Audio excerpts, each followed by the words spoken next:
Cabezas decapitadas. Por Manuel Yáñez.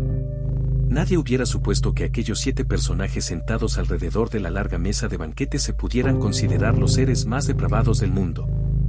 Porque todos ellos ofrecían un aspecto elegante. Su físico mostraba algunas de las cualidades que merecen el calificativo de bellas y la seriedad de sus expresiones resultaba la adecuada en unos comensales que se disponían a protagonizar un encuentro escasamente festivo. Aunque tenían delante sendas bandejas de plata, vacías, que no parecían estar esperando recibir unos manjares. Solo fijándose en el opaco reflejo de las 14 pupilas se llegaba a intuir, vagamente, la cualidad excepcional de unos pensamientos en ebullición. Porque, a pesar de la quietud de sus cuerpos, la agitación tumultuosa de sus mentes casi generaba un sonido audible. La estancia se hallaba decorada con una sobriedad medieval, 8 siervos encapuchados esperaban en las 2 enormes puertas cerradas, más allá de los lóbregos vitrales aguardaba la noche. Y en lo alto de la bóveda del techo pendían un falo humano gigantesco en erección de 4 metros de longitud, una vagina abierta no menos descomunal y la cornamenta del rey de las tinieblas y la lujuria que, en el centro de las 2 representaciones anteriores, las dominaba. La persona que presidía la mesa se llamaba Gerard Vintras, vestía un smoking, igual que los otros 3 hombres que le estaban contemplando, y su camisa y su corbata eran de un rojo intenso, mucho más oscuro en esta segunda prenda con el fin de que destacase sobre la otra. Sus cabellos aparecían largos y lacios, su nariz grande, sus labios excesivamente delgados, la piel de sus manos ofrecía una tonalidad blanco-azulada y su barbita y bigote se exhibían perfectamente cortados. Ocupaba una silla impresionante de madera gruesa y negra, cuyo halo respaldo sobrepasaba su cabeza para dejar al descubierto la talla del pentagrama del símbolo de Baphomet, el diablo adorado por los templarios. Una cruel sonrisa alteró la horizontalidad de la línea de su boca, sus ojos parecieron saborear la expectación de los 6 individuos que le estaban mirando y, al fin, comenzó a hablar. Voy a olvidar toda la terminología ritualizada con la que siempre nos hemos comunicado los miembros de la Orden de los Diablos Lujuriosos de Oriente. Porque os he sentado alrededor de esta mesa para juzgar vuestro comportamiento durante los últimos meses, no ha podido ser menos respetuoso con la norma escarlata. Empezaré por la bruja Marian, gran sacerdotisa de nuestra orden, a la que creía una sucia vagina infestada de los más repugnantes humores, capaz de comunicar el orgasmo mental con su sola presencia y de dirigir las misas negras. Pero ha vendido sus preciados tesoros al vil hechizo del dinero. Por un puñado de libras esterlinas acaba de entregar a un editor avispado un libro, en cuyas 500 páginas nos convierte a todos en simples payasos. Sí, en payasos de su ramplona codicia. Estáis equivocado, maestro, exclamó la acusada, más blanco su rostro que la túnica que la vestía. Calla, maldita pécora de 20ª fila. La voz de Gerard Vintras no había sido alta, pero su impacto emocional incrustó a la joven rubia materialmente en el respaldo del asiento, a la vez, sus ojos azules se hicieron acuosos. Su recta nariz aleteó en las uniones con el labio superior y sus senos de pezones siempre erectos redujeron a la mitad sus volúmenes. Porque el miedo le había sumido en un singular estado de frigidez. Llevas 29 meses en la orden. Te impusimos la obediencia masoquista con el látigo, la sumisión ninfomaníaca con el sexo, y la fe con el dolor orgásmico de cuya saturación germina el placer supremo. ¿Qué has hecho con ese dinero que se te ha pagado? Contesta. La bruja Marian desechó inmediatamente un primer impulso de mentir y, aunque no esperaba obtener una reducción del castigo al que se había hecho merecedora, descubrió la verdad. Se lo he transferido a mis padres por medio de una operación bancaria. Debilidad sobre debilidad en la mujer sin piedad de nuestra orden. La vagina perversa ha vuelto a recuperar sus sentimientos humanos aprovechando mi obligada ausencia de 2 meses. ¿Has olvidado que renegaste ante Baphomet, escupiendo y arrojando las heces de tu menstruación sobre la fotografía de tus padres, de ese amor convencional que te unían a 2 seres inferiores? Están enfermos y, además, corrían el peligro de perder su casa y el negocio que les permitía ir sobreviviendo, susurró la joven en un tono apagado y con la mirada rendida. ¿Cómo la orden te ha otorgado el poder de la clarividencia? Utilizaste el trance mental para visualizar a tus padres, ¿no es cierto? Sí, eras una simple prostituta de lujo cuando te conocí. Pero ninguno de tus cientos de amantes te había brindado una velada de pasión y lujuria como la que yo te regalé en nuestro primer encuentro carnal. Luego de convertirte en mi querida, aceptaste la idea de obtener el título de bruja de nuestra orden. En cuanto superaste tu desvirgamiento satánico en la misa negra, te convertimos en la mujer más poderosa y de mayor influencia en Londres. Has hecho de espía, de conspiradora de salón y de alcahueta de los políticos más prestigiosos de Occidente. Pero no debiste traicionar la norma escarlata al vender nuestros secretos para satisfacción de la curiosidad de millones de imbéciles. Puedo detener la publicación del libro. Aún no se ha impreso. Por favor, no me castiguéis. Recordad las orgías que hemos organizado y el poder que yo he brindado a la orden. Suplicó la mujer de 36 años, a la vez que el desencajamiento propio del terror había privado de su belleza excepcional. Solo voy a decirte que jamás tus padres hubiesen podido localizarte por sus propios medios, porque no han pasado el bautismo dolor, placer, éxtasis, malignidad que a ti te convirtió en un ser supremo. Pero en las últimas semanas has demostrado que eres indigna del título de gran sacerdotisa. ¿Por qué no tienes cabeza? Y como has demostrado que no te sirve la cabeza, lo justo es que te prive de ella. La última exclamación de Gerard Vintras se fundió con un estampido metálico y, al momento, con el chasquido de la piel, la carne, los huesos y las venas del cuello de la ex bruja Marian al ser cercenados por una cuchilla circular salida del respaldo de la silla que ocupaba. Y su cabeza decapitada cayó sobre la gran bandeja de plata situada delante del cadáver que ya solo era un surtidor de sangre. Una bofetada de terror conmocionó a los presentes. Miraban, sin verle, al maestro de la Orden de los Diablos Lujuriosos de Oriente.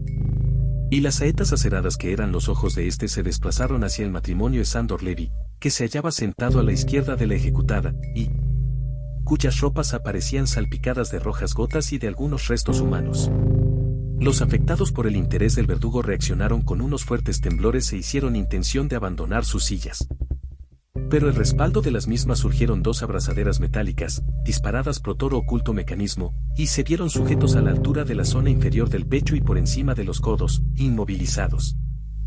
La trampa ha sido activada por vuestro propio impulso de querer escapar de una responsabilidad que, en este mismo instante, ya se ha convertido en algo ineludible, explicó Gerard Vintras implacable. Ahora me dirijo a ti, el fiel brujo Anton, gran oficiante de nuestra orden, y al que concedimos el título de falo penetrante y de depósito de esperma lava que purifica al abrazar. ¿Cuántas eyaculaciones has gozado gracias a los privilegios que recibiste? ¿5.000? ¿Acaso 10.000 en estos 15 años que llevas en la orden? No me contestes, porque mi memoria es más rápida y exacta que la tuya. Comiste de nuestra ciencia como lo hace el gusano en el interior de la manzana, devorando lentamente la pulpa más exquisita y provechosa, pero cuidándose de que no se manifieste su existencia en la cáscara impoluta. Maldito farsante que has vendido el infinito por la gloria efímera de esa ingenua falacia llamada cinematógrafo. La voz del maestro se volvió tronante, y rebotó en multitud de ecos en la bóveda de la lóbrega estancia, para desprender un horror tan frío como la escarcha que alfombra la tierra cubierta de muertos después de una batalla. Por eso ninguno de los 5 oyentes le replicó verbalmente, aunque el brujo Anton abatió los párpados. Se le formaron varias gotas de sudor en el nacimiento de su moreno cráneo afeitado y el pánico otorgó una débil sonoridad a su respiración nasal. Tu trabajo en el servicio de inteligencia británico te había permitido comprobar cómo el poder de los humanos apoyaba a las religiones tradicionales, siguió explicándose Gerard Vintras. Religiones que tienen en su cúspide a un Dios bondadoso y puro, debido a que éste recomienda que se oponga a la mansedumbre suicida, a la hipocresía que de todo sabe obtener la plusvalía del oro. Y al conocer la ideología de la Orden de los Diablos Lujuriosos de Oriente te uniste a nosotros, dispuesto a refocilarte abiertamente en el mal y el sexo sin concesiones a la piedad. Pero conociste a Julia y, desde que su cuerpo en sazón fue utilizado como ara de sacrificio en una misa negra, decidiste que no te detendrías hasta hacerla tu esposa. Ninguno de nosotros ha vivido en la clandestinidad, se atrevió a justificarse el hombre de 56 años, aunque siguió manteniendo la cabeza baja y el temblor de sus hombros y manos. Tú mismo aprobaste la idea de nuestro matrimonio, considerando que así resultaría más justificable mi traslado a una residencia de las afueras de Londres, el amor humano que sientes por ella, tan débil y absurdo. No se quebró ante su ninfomanía. Y lo mismo te has dejado convencer, hace pocas semanas, por unos cientos de miles de dólares.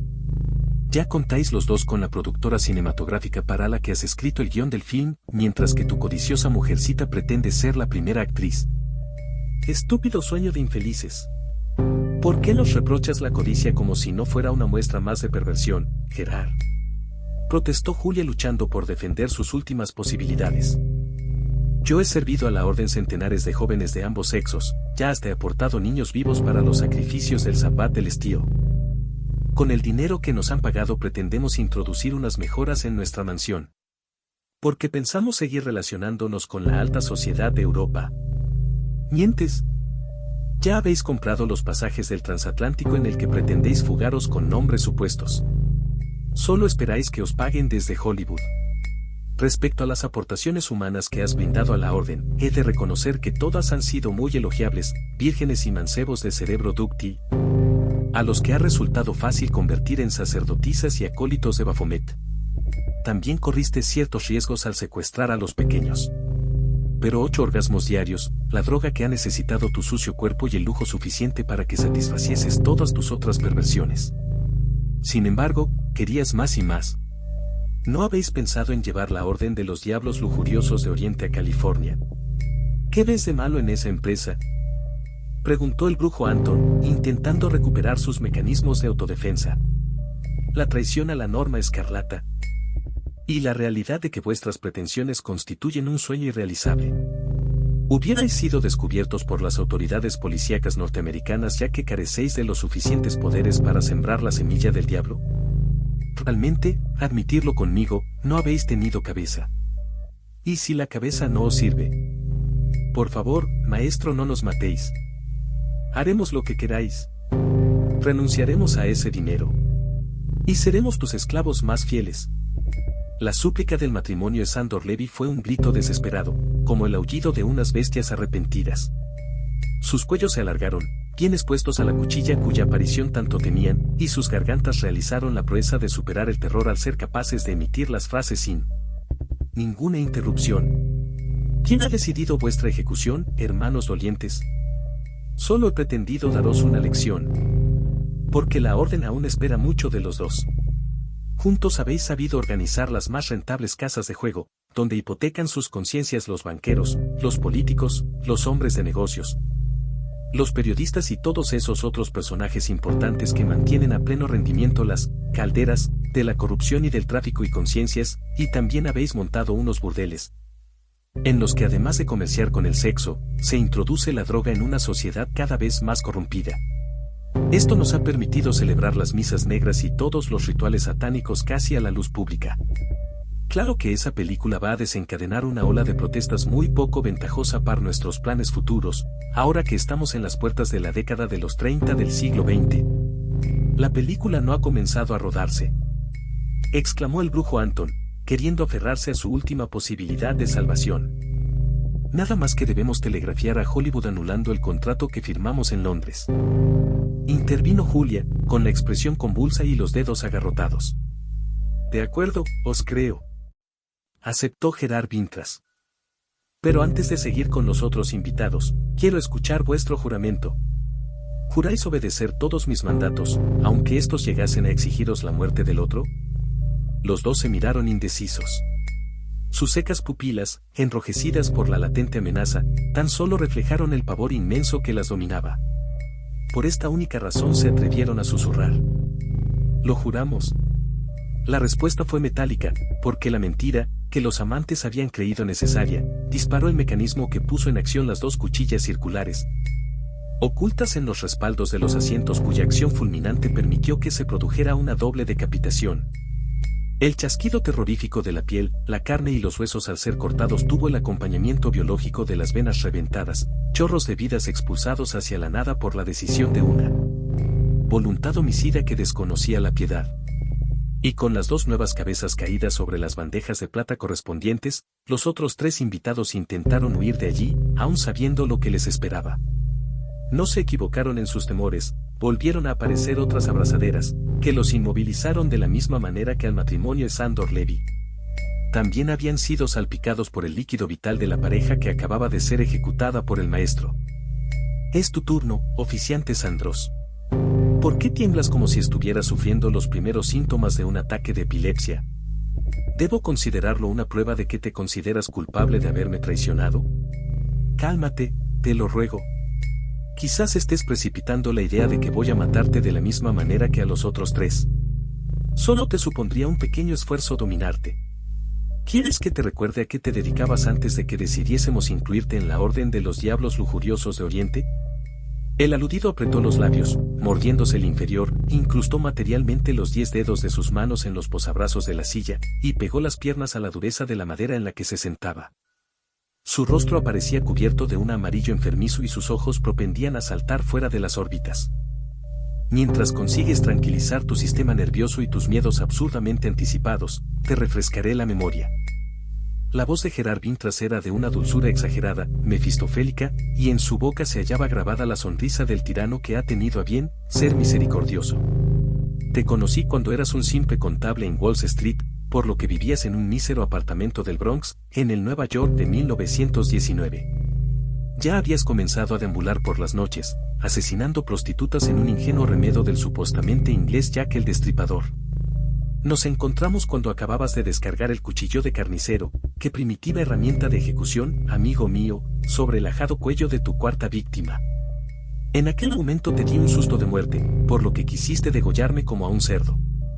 Pero mis reflejos eran más rápidos que los tuyos, y logré reducirte contra la pared y en medio de un sinfín de cubos de basura. Mísera escenografía cuando te hallabas en condiciones de exhibir tu maldad en los salones más grandiosos del mundo, no me supuso un gran derroche de razonamientos, una vez te llevé a mi piso, convencerte de que la adulación, la oportuna información perjudicial a uno o varios terceros, y la corrupción te podían situar en lo más alto de tu profesión. Y al obedecerme llegaste a la cumbre de las finanzas mundiales. Al mismo tiempo te habías convertido en uno de los oficiantes, tal vez el mejor, de nuestras misas negras. Porque tus dagas, la de acero, para el sacrificio sangriento, y la de carne, tan adecuada en los ritos sexuales, no podían ser más certeras y eficaces. Reconozco que donde te superabas era en los despachos de los grandes agentes de bolsa. Por eso fue tuyo el mérito del crack del 24 de octubre de 1929, en el que tu país, los Estados Unidos, pasó de la opulencia enloquecida a la pobreza del racionamiento. Claro que los cientos de suicidios que presenciaste, especialmente los de tus amigos más íntimos, te hicieron creer que te habías excedido. Y empezaste a cuestionar la eficacia de la infinita malignidad que constituye la norma escarlata de la Orden de los Diablos Lujuriosos de Oriente. Yo no os he traicionado, maestro. Gritó el oficiante Sandros, parcialmente recuperado y tan tenso como en el momento que fue golpeado emocionalmente por la primera ejecución. Nadie se ha atrevido a acusarte de esa barbaridad, queridísimo amigo. Solo he dejado patentes tus méritos y tus debilidades, lo que no presupones que atas de ser reo de un delito tan grave. Sin embargo, veamos, ¿a cuántas familias salvaste de la quiebra al aconsejarles que convirtiesen su dinero en bienes inmuebles y en joyas en lugar de seguir especulando con las acciones? La mayoría de ellos son grandes fabricantes de armas, gángsters y millonarios que con sus negocios fomentan el odio social y religioso. Volvió a alzar la voz quien se sentía cada vez más amenazado. Ciertamente. Y yo aplaudo tu decisión aunque no se le hicieras conocer a la asamblea de los viejos diablos. Bueno, dejémonos de rodeos, ¿qué me dices de la familia Overking? ¿En base a qué méritos permitiste que salvaran la totalidad de su fortuna? Pues... Yo estoy enamorado de Lucas, el hijo menor. Es un muchacho delicado, muy sensible y exquisito, al que la ruina hubiese llevado a la locura. Se habría quebrado como un caro y frágil jarrón de sebres al ser estrellado contra el suelo, ¿no es cierto? Porque el tal Lucas es un homosexual refinadísimo, una mujercita encantadora a la que no cuidaste de aleccionar para que se incorporara a nuestra orden. ¿Te atreves a negarlo? No. Pero él ha sido mi única debilidad. ¿Es que vais a ejecutarme por un solo error, maestro? No lo llames error. Ha sido una torpeza imperdonable contra la norma escarlata, que ha venido a demostrar que no tienes cabeza. Y como la cabeza no te sirve, mejor está decapitada. El mortal alarido del exoficiante Sandros taladró las paredes de la estancia mucho antes de que la cuchilla circular entrase en contacto con su cuello. Y por culpa de los ecos de su garganta casi quedó ahogado el estrépito de la piel, la carne, los huesos y la sangre al ser contados con una violencia de relámpago acerada, para que una nueva cabeza fuese depositada grotescamente sobre la bandeja de plata que le estaba reservada. La muerta ya había almacenado unos hedores insoportables en la espesa atmósfera que rodeaba a los tres únicos ocupantes vivos de las sillas que rodeaban la enorme mesa de banquetes. En las dos puertas gigantescas seguían encontrándose, imperturbables, los 8 ciervos encapuchados, y más allá de los vitrales continuaba aguardando la noche. como indicativo de que sus horas eran las más propicias para que el crimen y la perversión se enseñorearan en el universo de los simples humanos. Y ahora os toca a vosotros, mis fríos austríacos, repitió el proceso Gerard Vintras. Me parece que ya no tenéis miedo, aunque mostréis unos rostros excesivamente pálidos. ¿Debo considerar que os consideráis inocentes? Solo llevamos un año en la orden, dijo un hombre peinado a raya, con una especie de flequillo engomado sobre su alta frente y un minúsculo bigote cuadrado entre su nariz afilada y su delgado labio superior. No hemos acumulado tiempo suficiente para poder ser tachados de traidores. Mientras que vos, maestro, ¿qué tanto habéis reprochado a los 4 decapitados la torpeza de sus cabezas? ¿No es tan cierto que la vuestra también ha demostrado idéntica torpeza al haberlos elegido? Tienes toda la razón, mi sagaz y predilecto acólito. Y como la cabeza no me sirve, será mejor que la separe de mi cuello. Nada más proferir la última palabra, se disparó la cuchilla acerada, la cual, saliendo del encierro de madera, cortó la seca piel, la dura carne y encontró, acto seguido, la resistencia del hueso. Aunque terminó por partirse, sin embargo, no liberó ni una sola gota de sangre de las numerosas venas seccionadas. Porque la cabeza nada más que cayó en la gran bandeja de plata, soltó una carcajada infernal, espiral de locura que ascendió a lo más alto de la bóveda, y luego siguió hablando, parece que he conseguido asombrarte. Aunque de eso no hay duda, tu frío y práctico cerebro prusiano tardará muy poco en decirte que has presenciado un truco de magia negra. Te equivocas. Y si yo he cometido el error, lo que admito, se debe a que he tratado con seres humanos. Porque soy Baphomet, el rey de las tinieblas. Ahora, para mostrarte mi poder, os abrazaré con el terror. Antes de que la representación infernal diese comienzo, la pareja de supervivientes se vio libre de las abrazaderas metálicas que le sujetaban el cuerpo. Repentinamente la inmensa estancia se ensombreció, de todas partes comenzó a manar una humareda densa y pestilente, se escuchó el reptar de cientos de seres escamosos, cornudos y repelentes, cuyas fauces se abrían para morder el aire preñado de hedores de azufre. Y una pavorosa llamarada devoró la mesa de banquetes, llevándose en su cresta la honriente cabeza decapitada de Baphomet, el cual dirigió los carbunclos de sus ojos al acólito austríaco caído en el suelo. Y proclamó con voz de huracán, te he reservado el mayor poder que hombre alguno ha detentado. Porque eres el más perverso e inhumano de mis fieles. Apodérate del gobierno de la nación que será el azote del mundo, y demuestra a todos el terror que encierra la crueldad cuando es manipulado por una menta como la tuya. Llévate a esa mujer, aunque no tardarás en cambiarla por otras. Y puedes estar bien seguro de que tu nombre quedará registrado en la historia de los humanos con letras de sangre y genocidio, Adolfo. Gracias por escuchar esta historia, me ayudarías mucho que dejen su like y suscríbanse al canal para no perderse los próximos videos. Hasta la próxima.